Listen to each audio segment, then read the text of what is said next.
design is like meta mediation. What I mean from that is when you start out as a systems designer, your idea is to intervene in the system and turn the system from one that's rights and power dominated to one that's interest dominated. And how you're going to do that is you really need to address the interests of the people who are benefiting from that toxic system. That's Jeanne Brett, describing dispute systems design, an approach developed through her pioneering collaboration with William Ury and Stephen Goldberg. Jeanne is a highly distinguished and accomplished scholar in the field of dispute resolution. She's the DeWitt Buchanan Junior Distinguished Professor Emerita of Dispute Resolution in Organizations and the former director of the Kellogg School's Dispute Resolution Research Center. Jeanne's research has focused on cross-cultural negotiations, the resolution of disputes, and the performance of multicultural teams. Her current work explores culture and negotiation strategies, as well as the interface between AI and negotiations. She's a prolific author of books, journal articles, and negotiation teaching materials, including the award-winning books Getting Disputes Resolved with William Ury and Stephen Goldberg, and the single-authored Negotiating Globally. She has initiated and taught Kellogg's MBA courses in negotiation since 1981 and in cross-cultural negotiations since 1994. Her most recent book is Searching for Trust in the Global Economy with Tyree Mitchell. I'm your host, Warren Hoffman, and on this episode of Conflict, Power, and Persuasion, Jeanne shares insights from her pioneering research, which have led to seminal ideas such as interest, rights, and power, and dispute resolution systems design. She also discusses her current research on negotiation and AI, as well as exploring the crucial role of trust in negotiations across different cultures.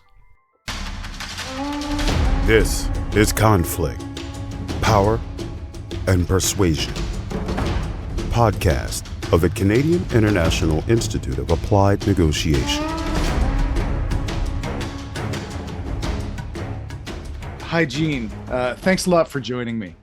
Well, I'm very happy to be invited, and you've asked me to kind of comment on how I got started in doing research on conflict and negotiation. And really, your questions made me reflect back on what I realized in reflection was a really long career. It's incredible, actually, in researching for the podcast, as I was making way through just extensive body of research, I noticed the scope of your work expanding sort of over the years, and starting with sort of studying conflict in labor management relations, and then over time shifting to studying how culture affects the way people and organizations manage conflict. I'm interested in what motivated that shift, but first, I'd like to know how you got started studying conflict in labor management relations. Well, I was a PhD student in industrial organizational psychology at the University of Illinois. So I'm a psychologist by training. One spring, my advisor, Chuck Hewlin, sent me off to interview with a couple of labor law professors. He told me they had an NSF grant to study why employees voted for union representation. And they also were interested in how union organizing campaigns and companies' resistance to those campaigns affected how employees voted. I think Chuck chose me because I was good at data analysis. I also had a master's degree from Illinois in labor industrial relations. So to do this study, the two law professors, Jack Getman and Steve Goldberg, they needed to get access to the employment list because we needed to interview employees who were going to vote. Of course, the companies, they didn't want to provide those lists. And the National Labor Relations Board that was running these elections, that runs these kinds of elections, they didn't want to provide these lists. So Steve and Jack, law professors, lawyers that they were, they filed one of the first Freedom of Information Act cases in United States federal court. I think they went all the way to the Court of Appeals in the District of Columbia in order to get these lists of employees. And with these lists of employees, we started interviewing people. And, I was really concerned that people wouldn't talk to us, because just like in the Starbucks and the Amazon union organizing campaigns that are going on today in the United States, I noticed the CEO of Starbucks is finally going to testify before Congress. Just in those cases where if you're involved in union organizing, your job is on the line. I was worried people wouldn't talk to us, but in fact, they were. And I got so interested in interviewing. I learned how valuable it was to move through that wall of a survey into talking to people. In those days, it was actually face-to-face. Later, it's been much more on the telephone, or now on Zoom, of course. But how important it is to hear in people's own words how conflict is affecting them. It's really the same skill that an interest-based mediator relies on so heavily to understand the conflict. You just have to keep asking questions. Why not? And the thing I learned so important is what else, not is there anything else? Because that, of course, shuts people down. So I'm not a mediator. I'm an academic, a researcher, and a teacher. But my research, whether I'm interviewing or collecting data with surveys, it's always asking that question of why not? Why not? What else? Asking the right questions. Such an important part of the mediator's role, keeping that mindset of curiosity. So can you speak a bit more about this study? What sort of things did you learn, either in terms of the outcomes from the study itself or even personal insights that you gained in this early part of your career? Yes, well, of course, I told you I'm a psychologist, so I'm interested in what this work generates to the insight into the psychology of people. The union organizing study clearly found that attitudes matter. Union supporters vote for the union, company supporters don't. We learned the outcome of the election could be pretty well predicted with a proportion of cards signed. And once the card signing was over, attempts to influence union supporters to switch, they were not very successful. But as a psychologist, these findings were really consistent with decades of research in social and political psychology. So they didn't really move psychology forward, with the exception perhaps of the evidence that people's attitudes persist even in the face of serious threats like job loss. But I think the results were a surprise to the industry surrounding union organizing, and they were largely rejected by that industry, as well as being rejected by the Republican administration at the time, which was not at all interested in revising labor law, which of course was Steve and Jack's agenda. We wrote a book and then we put it away. And we took the book out again in 2009 during the first 2 years of the Obama administration. There was a lot of initiatives, what we would say today, progressive initiatives, being discussed in those first 2 years when Obama had Congress.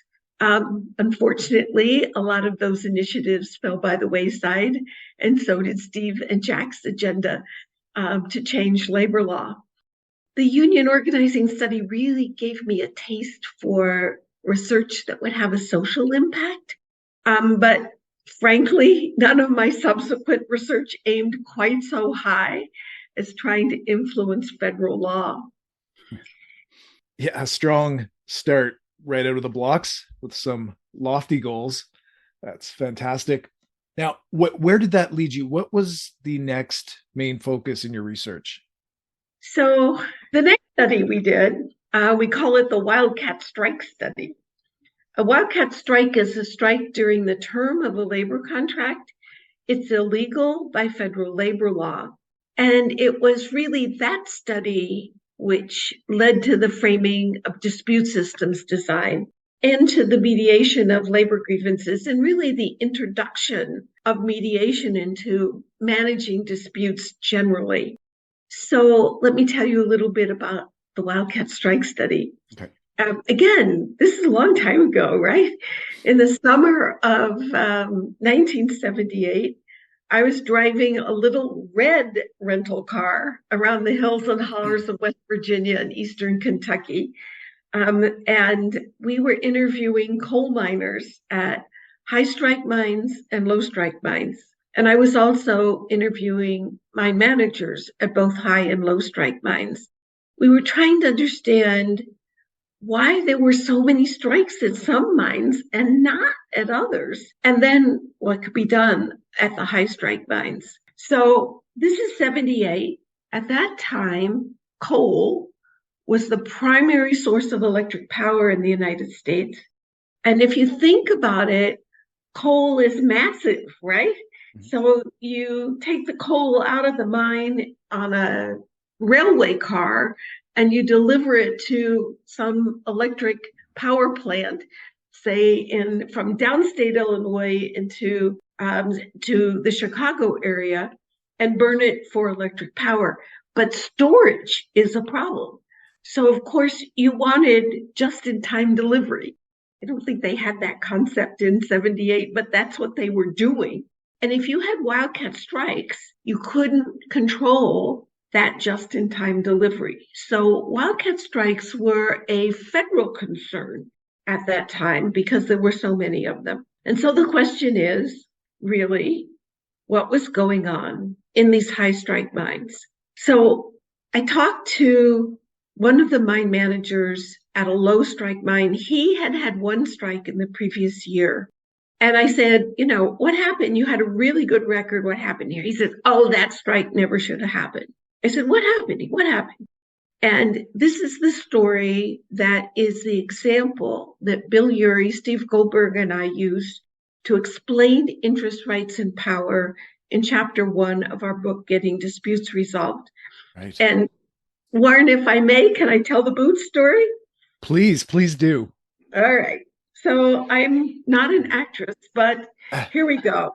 I asked the mine manager what was going on, and he said, it all happened because of a pair of boots. He said a miner came in on the hoot owl shift, that's the midnight shift, and he found out his boots were gone.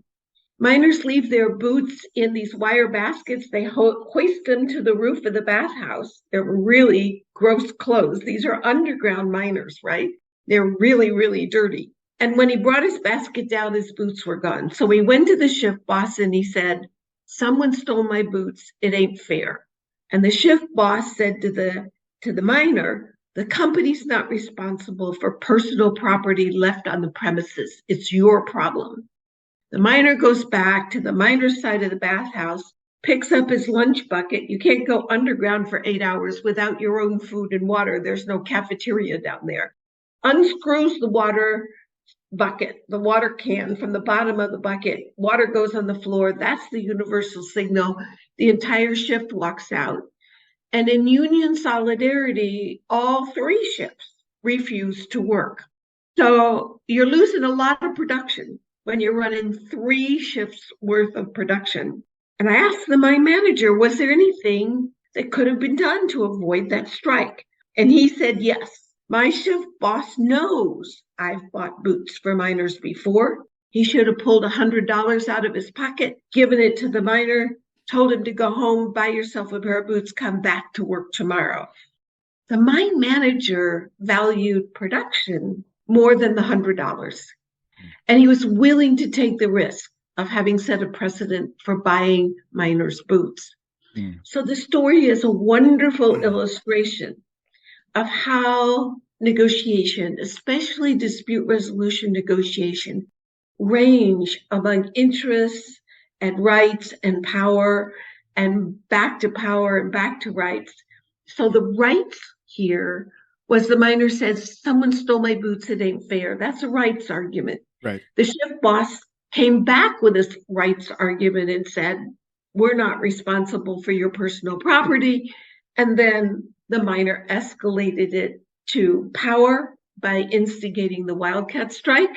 And the mine manager would have de-escalated it based on interests. What was the miners concerned, he didn't have boots. Right.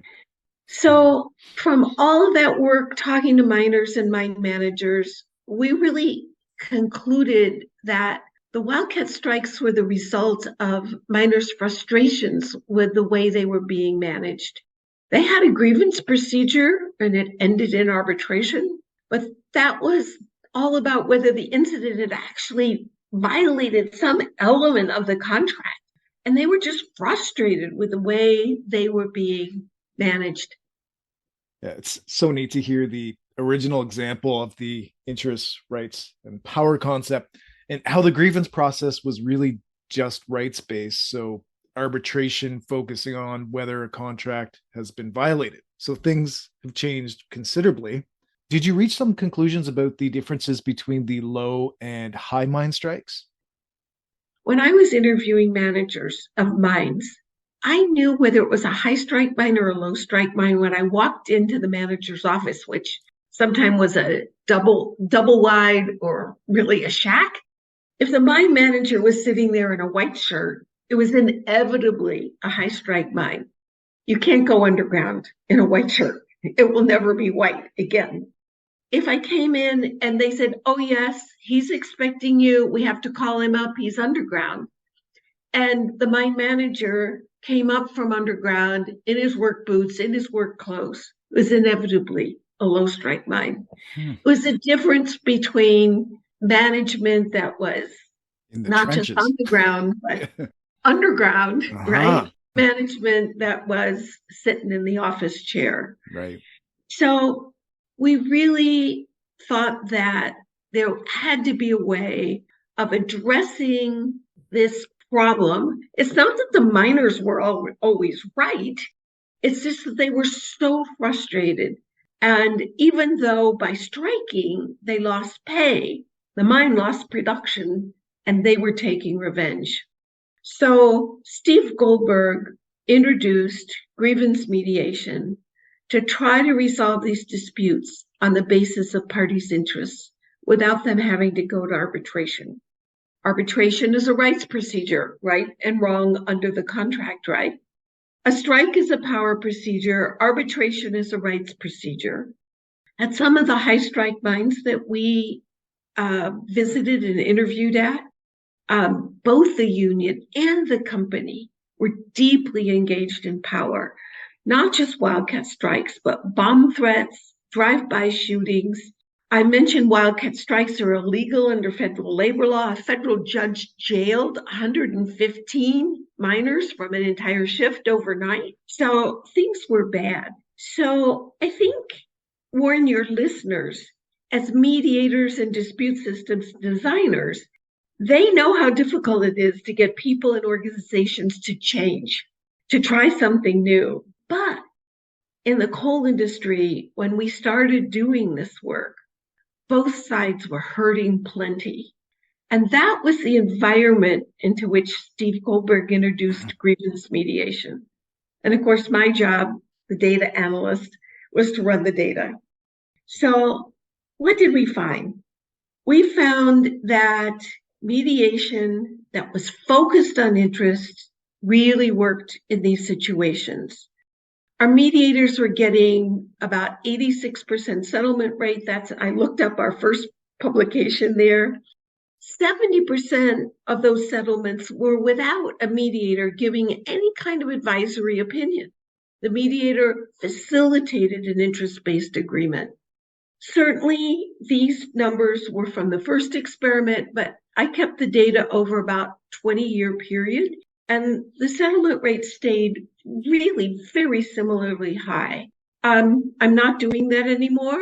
The FMCS, the Federal Mediation and Conciliation Service, provides grievance mediation now in the United States for free. And I don't know what their settlement rate is, but we had a really good settlement rate when we were doing this. Wow. So roughly a 86% settlement rate over a 20-year period. And what that must have translated in terms of production, avoiding all those potential strikes for an incredibly important resource, as you mentioned, was providing all the electricity at the time. So people must have been very happy with those results. You mentioned when mediation was introduced that both sides were hurting quite a bit. So we have the idea of a mutually hurting stalemate. So these disputes being quite ripe for resolution. To what extent do you think that contributed to the success and high settlement rates? And any takeaways in general on achieving and maintaining a high settlement rate at all? Well, I think, first of all, yes. One thing is the hurt was that bad, and that opens people up to trying something new. Second, I think it was Steve trained the mediators in interest-based procedures, but everybody who has mediation training is trained in interest-based procedures today. So it's not just the training, although training is extremely important. I think the difference is that Steve also trained the company HR managers and the union rep. So it wasn't just the mediators who got interest-based training.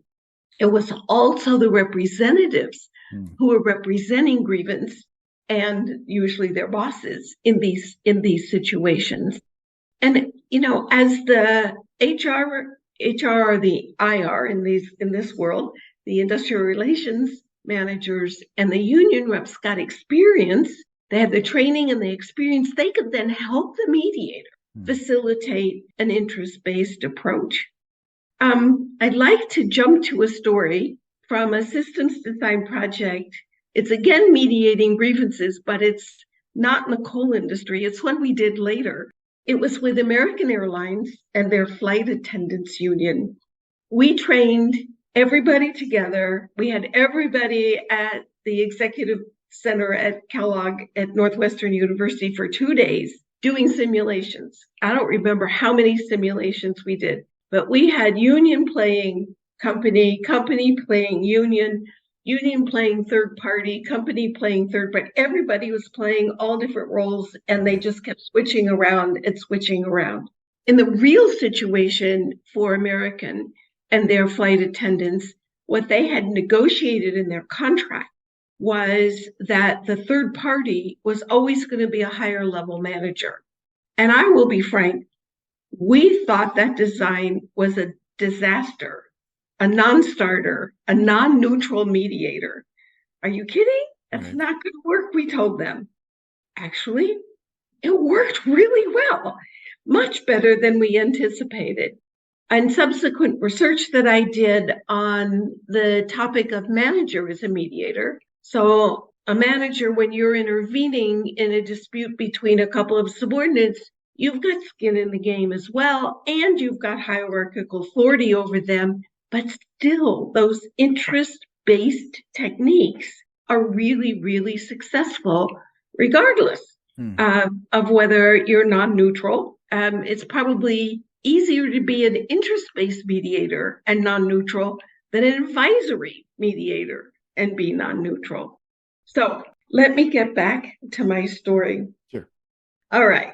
So after the training, 6 months later, we went to each of the bases where we had trainees from to see how they were doing with their grievance mediation procedure. And we had focus groups. So I had a focus group with the management side and a separate one with the union side, and then a joint one. So at one of the bases I went to, I started out with management, and all they wanted to do was talk to me about a union rep they called John. They said, Jeanne, John is a new man. He used to come into grievance meetings, ranting and raving, pounding the table, being abusive. Now he comes in and says, I want to talk about interests. They told me he's still a very strong advocate. They said, we don't always reach an agreement, but we're working together with considerable success. So later in the day, of course, I had a meeting with the union separately, and John was there and talking about the process, and then a joint meeting. But then John asked to have a private meeting with me, and he said he just wanted to send his thanks to the training team. He said to me, you all changed my life. He said, I didn't know how to get them to pay attention without ranting and raving and them ranting and raving back. He said, it took a toll on me to always be in a state of anger when interacting with the company. He said, now I can go in and say, let's talk about interests. And they listen. You taught them to listen, and you taught me how to make them listen. And he said, thank you, which was really very, very important and valuable and very, very memorable to me. You know, that's another reason that I think our settlement rates were so high, because Steve trained not just the mediators, but the advocates. I think something else is going on here, and that is Steve also trained them to keep the parties together as much as possible. Maybe not at the beginning when emotions are high, you're trying to get the information out on the table. But when the parties were getting to the point of considering alternatives for solution and agreement, they could work together. And if you think about this situation in which we were in, these are employment disputes. Yes, we had some discharges, and yes, grievance mediation worked pretty well with discharges, not quite as well with other kinds of discipline. But the idea is, if it's a disciplinary case and you mediate it and you reach an agreement and the boss and the grievant never work and own that agreement because they were in separate rooms the whole time, they haven't learned anything. Right. But Steve pushed them to keep working together. So I think this is important. I think this is important particularly because so much mediation is going on online today. And Colin Rule, whose organization is a major player in what's called online dispute resolution, or ODR, he tells me that much mediation with Zoom, the parties are in separate breakout rooms and the mediator shuttles back and forth. And, ultimately, I'm a psychologist and an educator. I want everyone to learn to negotiate based on interests. And I don't think they learn very well that way. So I'm fine with that kind of a shuttle approach if you're never going to have to work together again. But if you're going to have to go the next day and show up at 8:00 in the morning on the line and the boss is there, you need to have a relationship with the boss. And that kind of brings me to my final point of why we had such good settlement rates. Okay. We were introducing this intervention, this systems design, into a relatively closed labor management system. And so even though all this work was done before social media, that's for sure, word of mouth in a closed system is really very powerful. And this was a new approach to conflict, and it empowers people. We know, you all know who are listening to this, who are trained as mediators and peacekeepers, etc. You know how negotiating based on interests empowers people, just like it empowered John in my story. Yeah, I strongly believe that. Well, for the most part, those that take a zero-sum fixed pie sort of hardball approach, often using their power over others, are simply unaware of the benefits of other approaches like integrative negotiation. So yeah, the power of training the parties is pretty incredible and something we always try to do for larger mediation processes, and it's empowering. There's so many directions we can go here. You've talked about the importance of training, including simulations and mixing up the roles of the players, which is a great way to increase understanding between the parties, sort of through perspective taking, and how learning to work together is such an important component of the mediation process, something that might be a little more challenging to achieve in an online environment if you're primarily using a shuttle-based approach. Can you talk more about the origins of dispute systems design? Yes. So dispute systems design is a concept that Bill Urey, Steve Goldberg, and I came up with sitting in this very room where I am at the moment, which I am in our house in France. Oh, wow. We wrote the book, Getting Disputes Resolved, in this room over a period of weeks and weeks and weeks one summer. We wrote the book and it was really Bill who said, we've got to write a book. We've got to write a book to integrate all these ideas that we've learned from the Wildcat Strike study, from the grievance mediation study, and then from the single mine intervention that we call Caney Creek, which actually was Bill's dissertation. So let me tell you a little bit about Caney Creek. This was actually happening in the spring of 1980. Bill and Steve went down to the mine, and this was a mine that had had 27 wildcat strikes in the previous 2 years. This is the mine where the federal judge had jailed the entire shift overnight. Mm-hmm. It was really, really toxic. I didn't go. I was busy having a baby at the time. But the company was considering shutting down the mine. And of course, the union was concerned about all of these jobs. They spent a lot of time in the spring and summer of 1980. They go down, they talk to people, they come back, we put the baby in the box on the buffet and talk through strategy. We finally came to the idea that they needed a procedure that they could use and move into if a strike was imminent.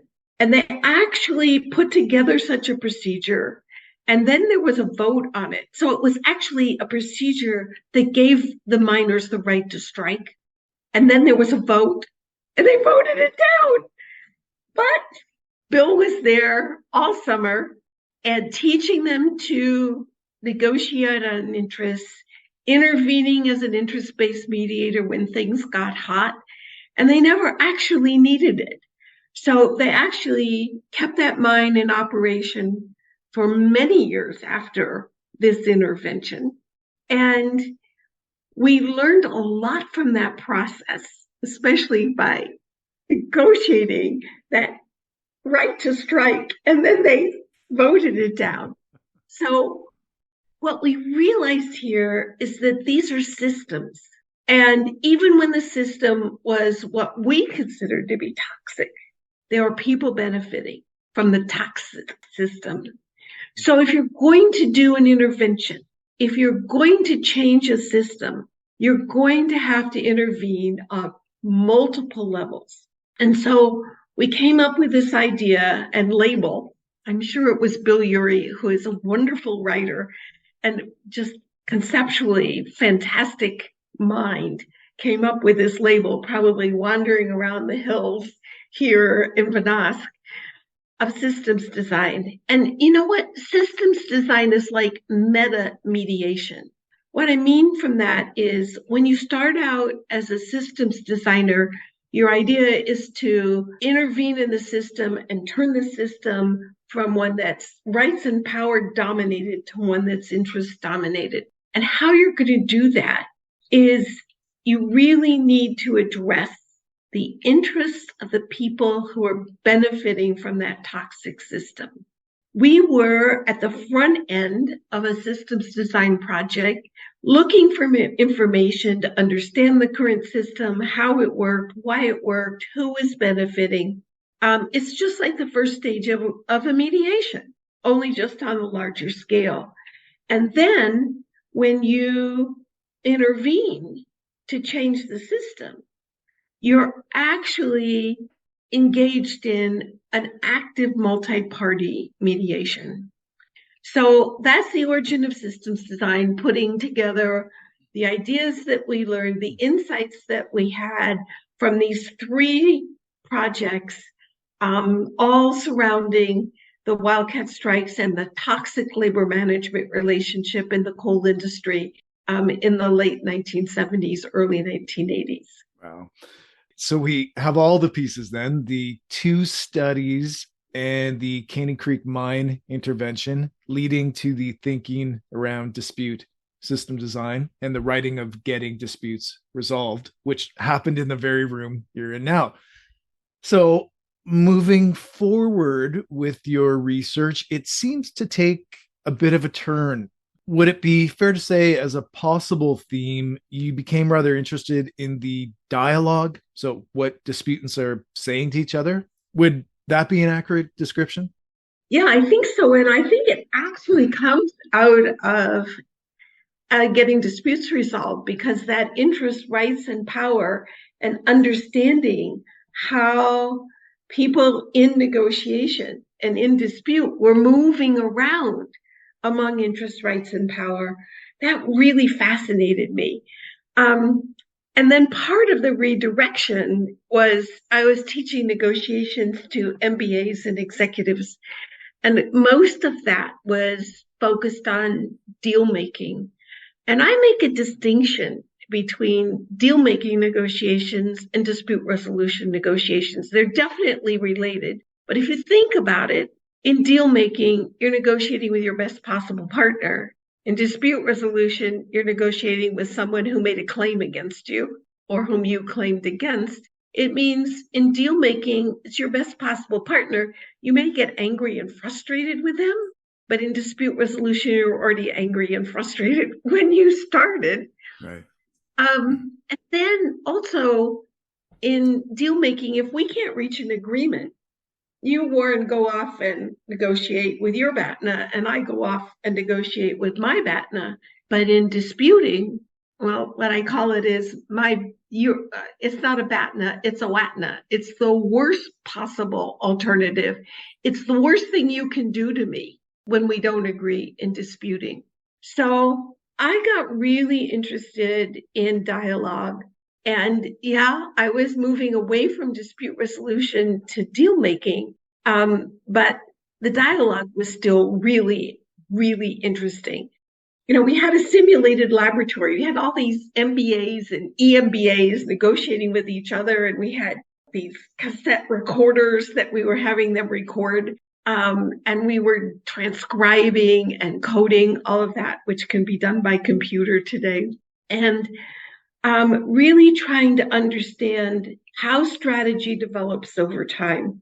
And we had one really interesting opportunity to apply this to online mediation that your listeners might be interested in. We got access to eBay disputes early on. So eBay subcontracted to an organization called Square Trade to mediate disputes. And it was online, but it was all text-based. So it was all email, but there was a real mediator involved. No chat, GPT, no, AI bot mediator. It was a real mediator. So we got all these emails and we ran them through our computer. And we looked for, in one study, anger words. And we had a computer program that could just flag anger words. I don't say in a class, or certainly not on a podcast, some of the things that people said to each other in these situations.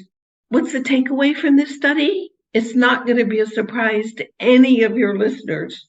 The angrier the claimant, who is usually a buyer unhappy with what they bought, the angrier the respondent, who is usually the seller, the less likely the thing was going to settle. Now, when you think about this, in the eBay world, there's no BATNA of going to court, of taking your neighbor who chops down your trees to court, or the tradesperson who doesn't deliver what they were supposed to, take them to court. There's no real alternative there with eBay.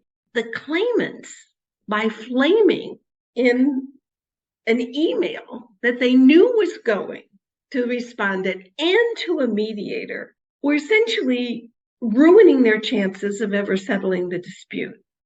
What we learned in those Wildcat Strike studies is that revenge is really motivating.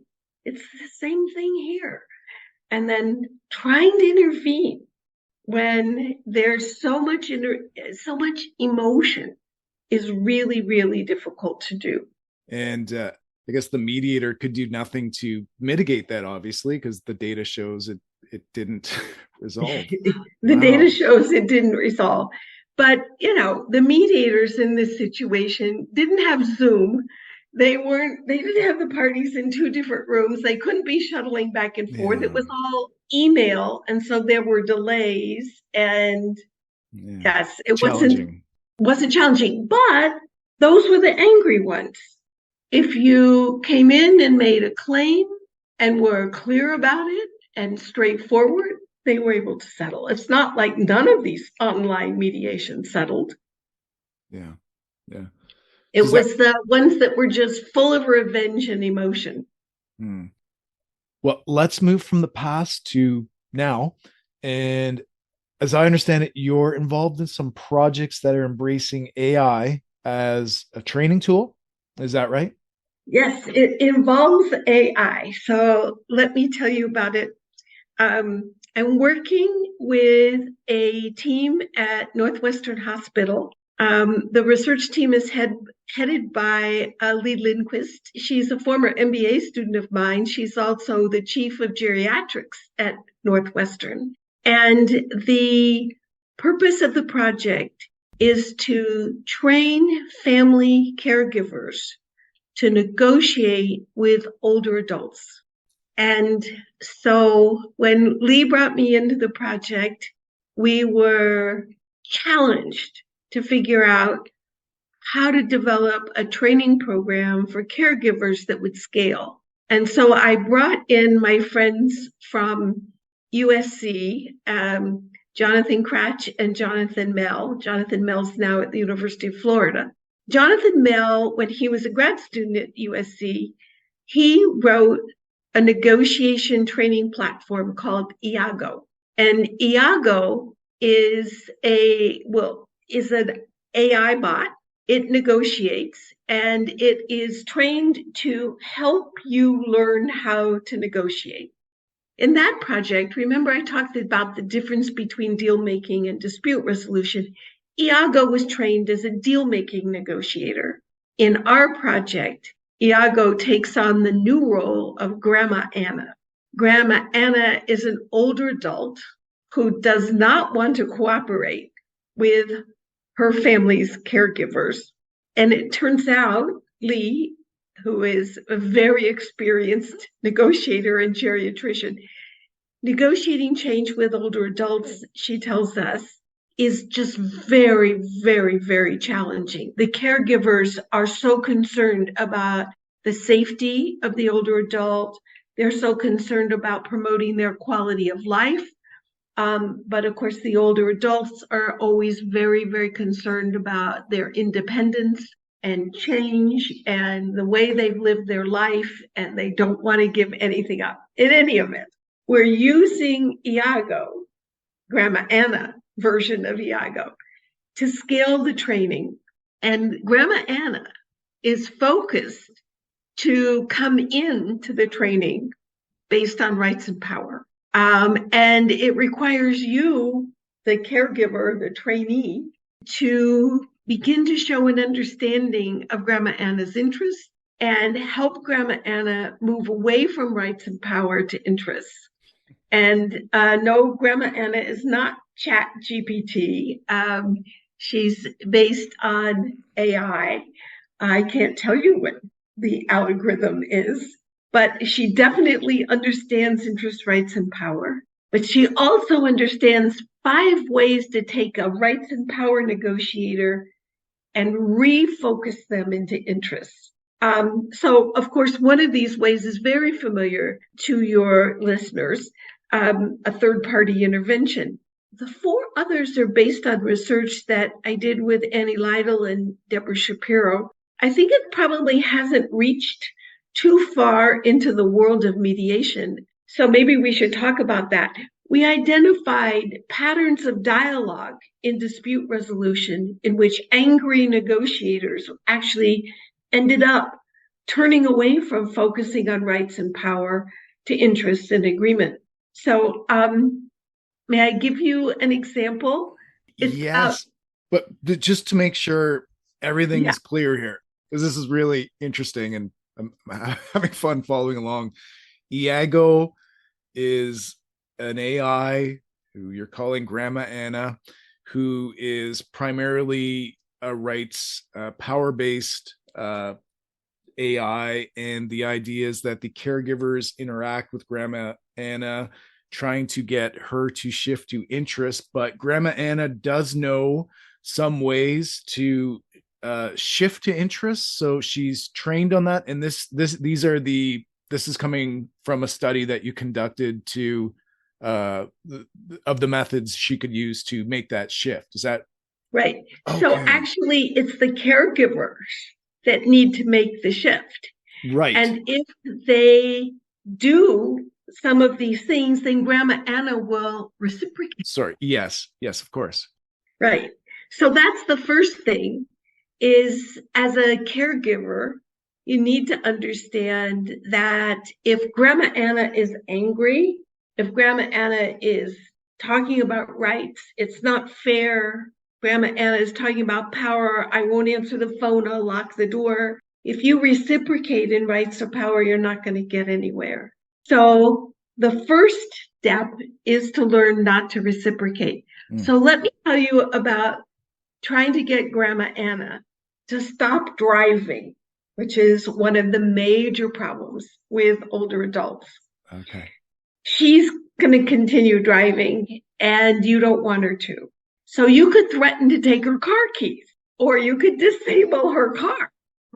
But a much better response is to ignore her threats and focus on brainstorming alternatives to driving that can get her to the places she wants to go.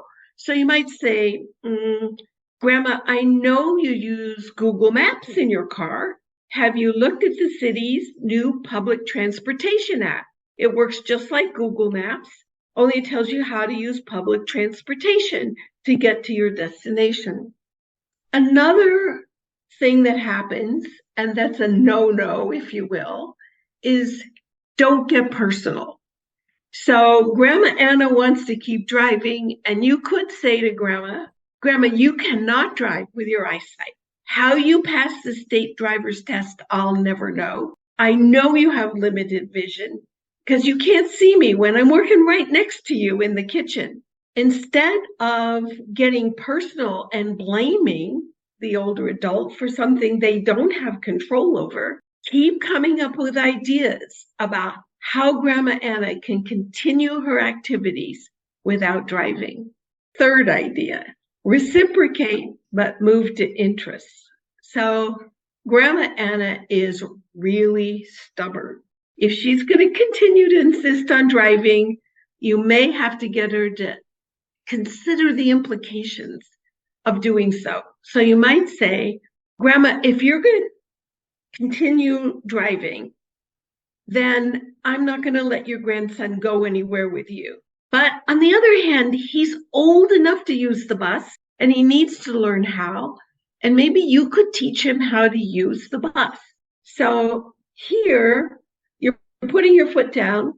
You're taking something, you're making a threat. Only make threats that you're willing to follow through on. You're making a threat, but in the same conversation, you're turning the conversation to interests and to something that empowers Grandma Anna. So she's powerful by teaching her grandson how to take the bus. Right. And then the fourth idea is in disputes. And we see this when we plot data over time, is that people go head to head for a while and then they realize this is going nowhere. And so if you and Grandma Anna have been going round and round in rights and power arguments, it's maybe time to point out that the discussion of stopping driving is going nowhere. So you could say, Grandma, we can argue all afternoon and neither one of us is going to give in. So let's set aside all the arguments and see if we could talk about how you could get to all your activities without driving. I'm not saying that you'll do any of these things, but let's just try and come up with some ideas. So those are 4 ideas. Don't reciprocate. Don't get personal. reciprocate but move to interest, label the process as going nowhere. And then the fifth one is involve a third party. And in the driving situation, if both parties agree to follow a third party's advice, it's probably not going to be another family member, right? But you could do something like, Grandma, I know you think you're a safe driver, but the family and I are very concerned about your driving. We don't want you to get hurt. We don't want you to hurt anybody else. What about going to the driving lab, where an occupational therapist does a thorough evaluation of all the skills you need to be a safe driver? Then would you follow the therapist's advice? If the therapist says you pass all the tests, the family will back off. If the therapist says it's not safe, then you've got to agree to back off, and we're going to figure out how to get you to all your activities, even when you're not driving. So those are the ideas here to intervene, and this is what we're beginning to do, train family caregivers. Our first paper from this study was published today in Geriatrics. So if you're looking for family caregivers, you can look in Geriatrics for March 8th, 2023, and it will tell you about the front end of that study. Very interesting. So you've rolled it out, and those are the keys to have the caregivers shift to interest. Now, what's the paper on? Have the caregivers practiced this, or are you getting some data on how successful they are at making this shift? And can you give just a bit of a spoiler? We are getting some. Yeah, I don't have a spoiler quite what you're looking for, Warren. Okay. I'm sorry about that. We are collecting our first round of data, and actually we've collected it and it's in the process of analysis, but this one time I'm not the data analyst, so I don't have access to it yet. The paper is actually about the whole front end process that we did, interviewing caregivers to get the dialogues that we then used to train Grandma Anna. What was the process that we used to get the stories of their experiences negotiating with older adults. The types of conflicts, the language they use, really interesting stuff. And an incredibly useful tool, as you said, a way to scale that training. It's, that can be easily accessible, and, they could practice that at home by themselves, interacting with Grandma. They've got Grandma set up on a cell phone. So you can practice on your cell phone. You can interact with Grandma on your cell phone. You get to pick options, et cetera, et cetera. Very, very neat. Excited to hear about that. I know you pivoted away from conflict in labor management relations and started to study how culture affects negotiation strategy. Can you tell us what motivated that pivot and where you took it? So I've spent probably the last 20 years of my career mostly focusing on culture and negotiation strategy. And the reason really goes back to about 1989, 1991, at the fall of the Berlin Wall and the end of the Soviet Union. We'd by then been teaching negotiation to MBAs and EMBAs for about 10 years in the business school world. And we started getting all kinds of invitations, the negotiation faculty at Kellogg. Please come to this Eastern Europe place and teach negotiations. Or can you, spend an afternoon with our visiting Russian delegation to teach negotiations? That was quite an experience. And I wondered what, if any, of what we were teaching was culture bound. And I was really fortunate to have a group of graduate students and visiting scholars who are willing to go down that rabbit hole with me. And it's taken us a long, long time, but we've really, really, I think, learned a lot over time. I've read Negotiating Globally. Oh, my goodness. Yeah. I'm honored. What would you say would be the most important contributions of the work that you summarize in that book?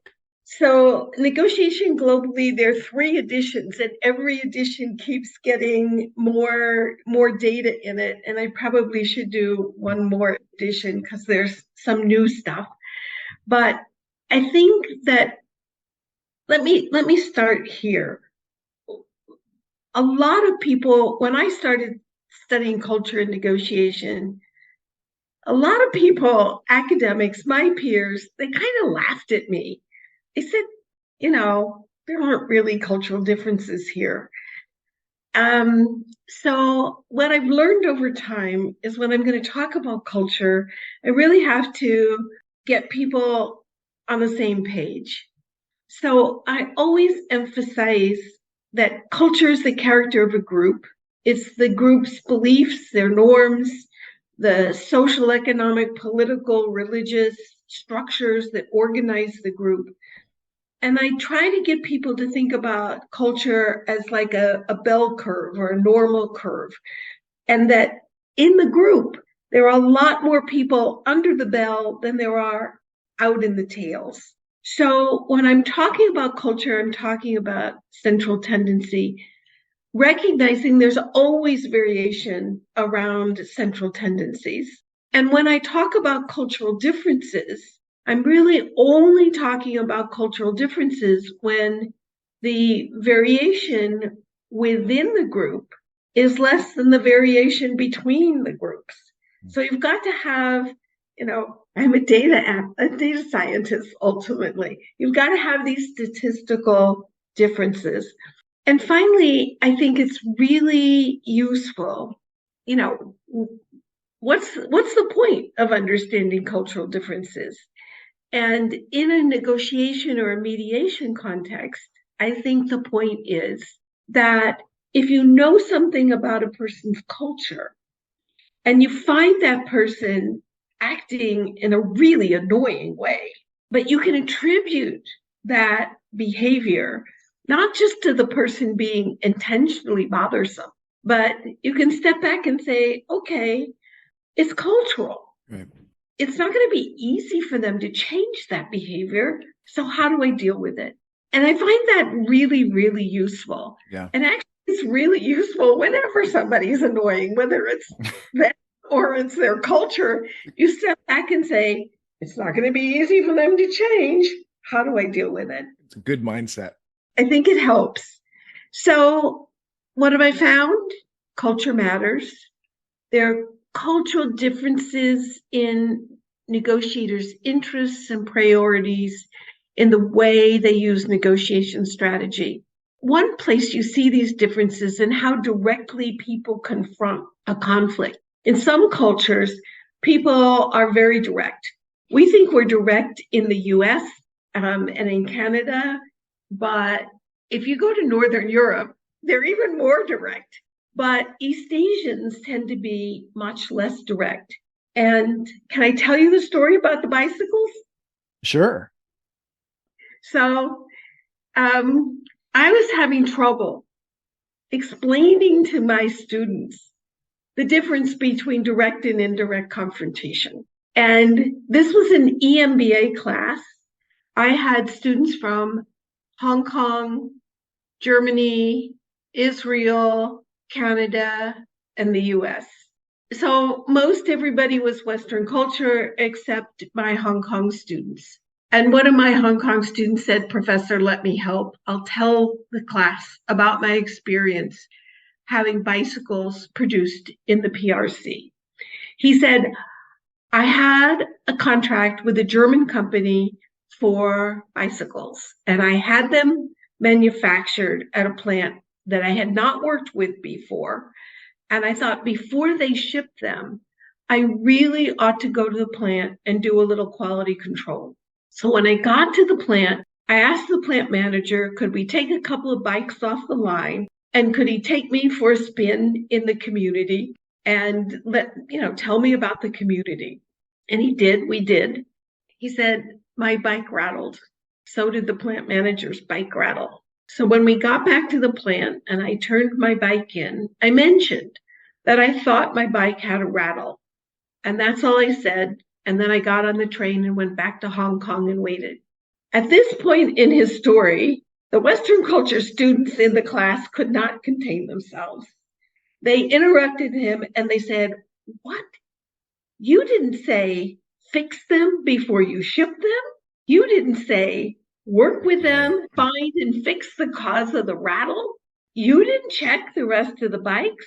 And my student explained, and I tell this story with his permission, by the way. He explained that the plant manager knew there was a problem with the bikes.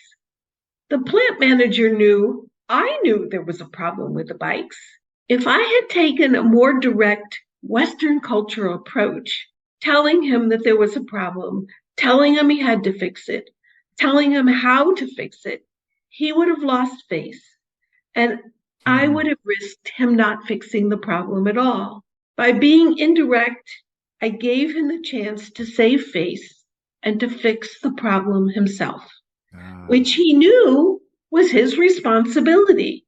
He didn't need me to remind him of his responsibility. And what happened? Then the class asked, of course, and I was curious myself. And my student said, the German customer must have been happy because the German customer reordered. So the difference between direct and indirect confrontation is just one way that people address conflict differently. We understand, again, I'm a psychologist, we attribute these cultural differences in confrontation to differences in the meaning of self-worth in different cultures. So self-worth is my sense of my value in society, and cultural theory suggests that in Western culture, self-worth is all about dignity, it's associated with achievement, it's what I do. But in East Asian cultures, self-worth is very much involved with fulfillment of social roles or face, as in the bicycles example. So to protect self-worth, people in face cultures tend to confront much more indirectly than people in dignity cultures. So if you're mediating or peacekeeping in a multicultural context, it might be wise to think about the differences in self-worth. There's some interesting work on mediation and third-party intervention across cultures. It's not mine, it's Jim Walls. He's a professor at the University of Missouri. And he did it with his students, and they took an anthropological approach. And the students just kind of went home for summer vacation, and their mission was to ask people in their communities about third-party intervention. What they found is that there was third-party intervention in almost all the cultures they studied, kind of natural, coming up, boiling up from the ground, if you will. Right. The interventions were different in the sense of who intervened, whether it was, mediation. Interventions in Western culture tend to be after there's already been a conflict, and then it's kind of institutional. But in other cultures, it's much earlier in the process. Who's involved, whether it's an individual or team. Sometimes they take the whole family. Sometimes they put the whole family together. But it's really interesting that mediation in third-party intervention happens spontaneously all over the world, even though it happens a little bit differently. With the need to save face, the face cultures, would it happen sooner compared to more Western societies where the mediator steps in once the dispute's already happened? Has that been looked at, or is it? Well, I think that's a really good question. The timing absolutely differs in different cultures. So by saving face. So another thing that we see in the management world, for example, is that people don't confront directly in East Asian cultures. Now, again, I'm speaking generally. I'm talking about those people in the middle of the bell curve. Yeah. They don't confront directly. They take the problem to the boss. which is just the opposite of what you're supposed to be able to manage conflict if you're a Western culture manager. But if you take the problem to the boss, then there's no responsibility between the two of you, and you do what the boss says, and one isn't having to back down to the other. Right. I had a student come up to me after a exec ed class, and he said, I've got this situation and I thought it was a gender issue, and now you're telling me it's cultural. I said, what are you talking about? He said, I've got this Chinese manager. We've got a Chinese subsidiary. He's here in Indiana at our facility for 6 months. And I've got him working with a very good marketing manager who's a woman. And every time he disagrees with her, he comes to me. And I thought he couldn't work with a female manager. And he said, you're telling me that what he's doing is perfectly normal in his culture. And I said, yes, I think so. I doubt it has anything to do with the fact that the other manager is a female. He wants to maintain his good relationship with her. And then, of course, we had to talk about what do we do? He said, what do I do about this? He said, especially because in 6 months, he's going back to China and he's going to run marketing back in China. And I said, sit him down and talk about cultural differences. Not that he has to change, but what we see with these people and these wonderful students we have that have multicultural experiences, they just keep switching hats like crazy, right, recognizing the environment that they're in. Wow. Wonderful. There's so much I'd love to dig into with you on the role of culture in negotiations, but sensitive to your time, I know it's getting late in France. But before you go, I do hope you could speak a bit about your new book, Searching for Trust in the Global Economy. Oh, yes, thank you. So this book was published in May 2022 by the University of Toronto Press. And my co-author is a wonderful young scholar named Tyree Mitchell. The book is all about what managers do to avoid conflict.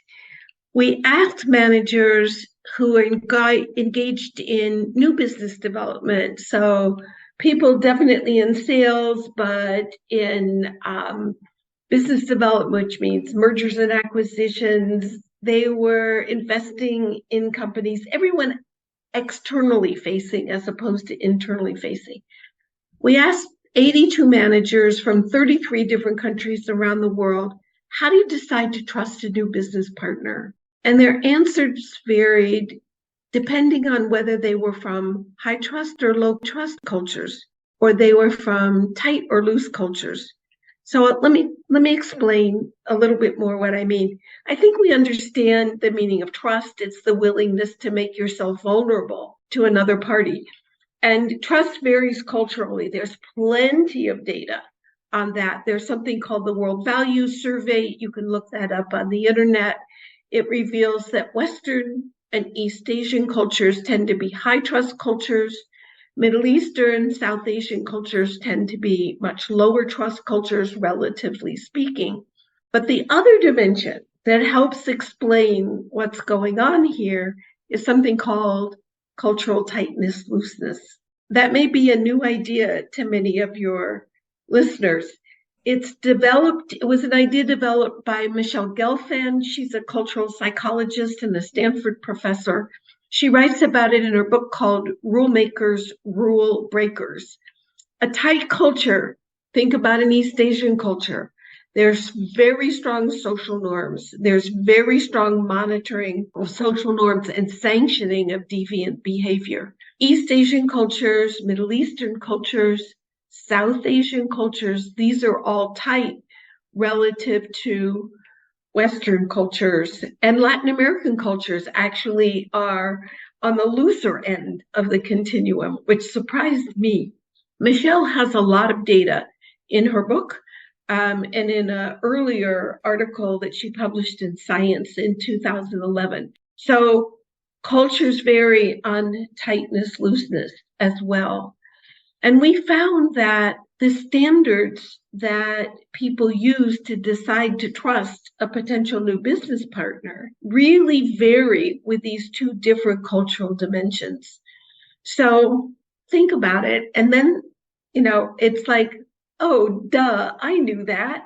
In high trust, loose Western cultures, the primary standard for deciding to trust is the other party open? Are they transparent?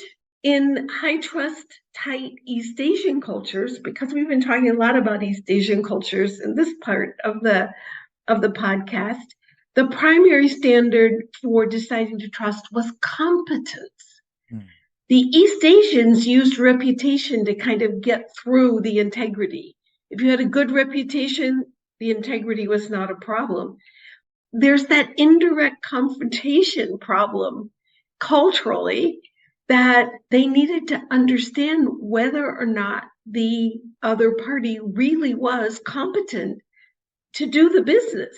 Right. And they don't like to say, no, we can't do that.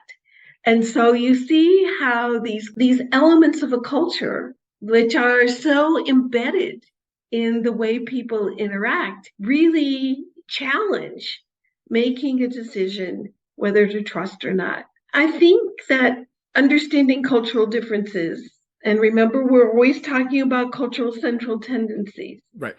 It's valuable whether you're building trust with a new business partner or as a mediator or a peacekeeper.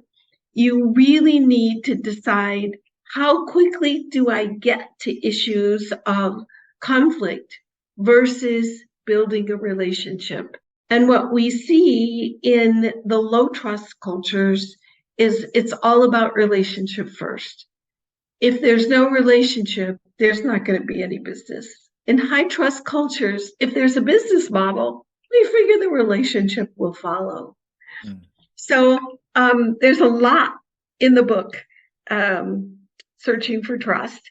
And I hope some people will find it helpful, even if they're not in the private sector and working on the economy, but simply thinking about how to trust people that they haven't worked with before, and thinking about what's cultural and what leads people to be high or low trust.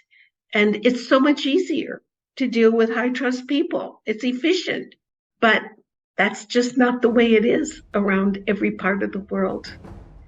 So Warren, I want to thank you so much for this opportunity to talk to you and reflect on my career and think about all these projects I've done over the years. It's really quite an honor to be asked to do something like this. Oh, wow.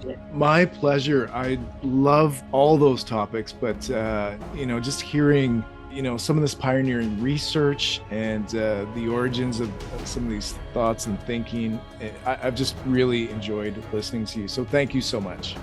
You're very, very welcome. Thanks for listening.